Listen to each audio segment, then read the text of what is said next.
আজকে যা দেখলাম তারপর তো আমার হার্ট অ্যাটাকই হয়ে যেত। কেন বলছি? দাঁড়াও দাঁড়াও, প্রথম থেকে ব্যাপারটা একটু ক্লিয়ার করে বলি।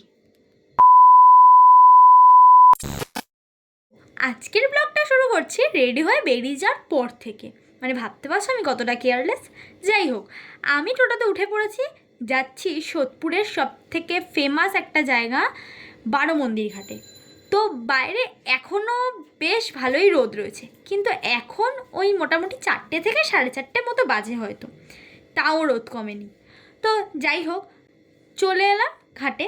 আর ঢুকতেই এমন সুন্দর অ্যাস্থেটিক লাগছিল ঘাটটা, বিশেষ করে সূর্য অস্ত যাওয়ার এই টাইমটা। তাই ক্লিপ না নিয়ে আর থাকতেই পারলাম না, ভাবলাম তোমাদের সাথেও একটু শেয়ার করি। তারপর এই বাইরেটাই একটু বসেছিলাম, কারণ আরও কজনের আসার কথা ছিল। ইউজুয়ালি ওরা লেট, তাই বাইরে বেশ সবাই খেলছিল, সেটাই দেখছিলাম। আর ঠাকুমাগুলো গীতা পাঠ করছিল। আর এরই মধ্যে আমার সব থেকে ভালো লেগেছে এই নন্দীকে, এত মিষ্টি। তারপর সবাই এলে দেন ভেতরে ঢুকে একটু আড্ডা মারছিলাম, তখন আর সেরকম ক্লিপ নেওয়া হয়নি। যাই হোক, তারপর যখন ঘাট থেকে বেরোচ্ছি সেই সময় এই দিদিটাকে দেখছো, এই দিদিটার নাচ দেখেই আমার আটটুলে হার্ট অ্যাটাক হয়ে যাচ্ছিলো।